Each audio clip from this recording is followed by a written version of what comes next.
ఉదయం షాప్ తలుపులు తెరిచిన వ్యాపారి దగ్గరికి ఓ మహిళ వచ్చి చేతిలో 10 పెట్టింది. ఇదిగో సార్, నిన్న మీ వద్ద షాపింగ్ చేసినప్పుడు 10 ఎక్కువ తిరిగి ఇచ్చారు అంది. వ్యాపారి ఆశ్చర్యంతో చూశాడు.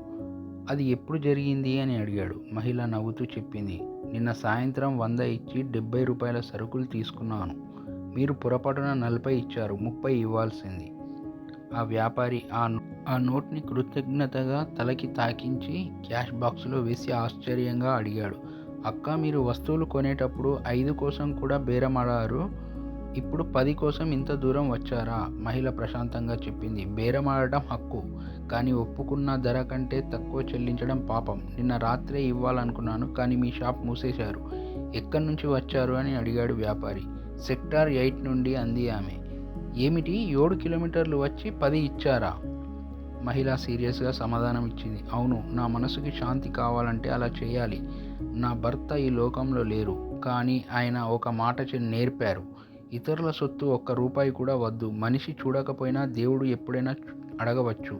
ఆ పాపం నా పిల్లల మీద పడకూడదు. అలా చెప్పి ఆమె వెళ్ళిపోయింది. ఆమె నిజాయితీకి ప్రభావితుడై వ్యాపారి వెంటనే క్యాష్ బాక్స్లో నుంచి 300 తీసి స్కూటర్పై బయలుదేరాడు. ఇంకో షాప్కు వెళ్ళి, ప్రకాష్ గారు, నిన్న మీ దగ్గర సరుకులు అమ్మేటప్పుడు 300 ఎక్కువ తీసుకున్నాను, ఇవిగో మీ డబ్బు అన్నాడు. ప్రకాష్ నవ్వుతూ, తర్వాత ఇచ్చినా పర్లేదు కదా, ఇంత ఉదయాన్నే ఎందుకు వచ్చారు అన్నాడు.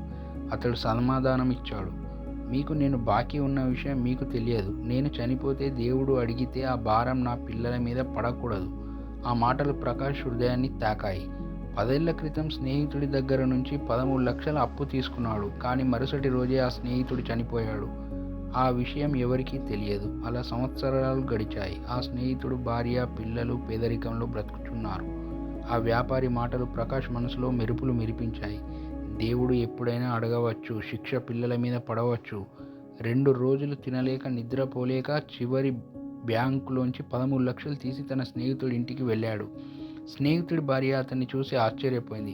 ప్రకాష్ ఆమె కాళ్లకు వంగి కన్నీళ్లు పెట్టుకున్నాడు. ఆమె చేతిలో 13 లక్షల చెక్కు పెట్టి, ఇది మీ భర్త డబ్బు. నా మనసు చెడు తెలికైంది అన్నాడు. తన కష్టాల మధ్య ఇంత పెద్ద మొత్తం చేతిలో రావడంతో ఆ మహిళ కళ్ళలో నీళ్లు కదిలాయి. తన పిల్లలను చూసి చెప్పింది, దేవుడు న్యాయాన్ని ఆలస్యంగా చేస్తాడు, కానీ తప్పక చేస్తాడు. అవును, ఆ మహిళే నిన్న 10 ఇచ్చేందుకు 2 సార్లు వచ్చిన అదే మహిళ.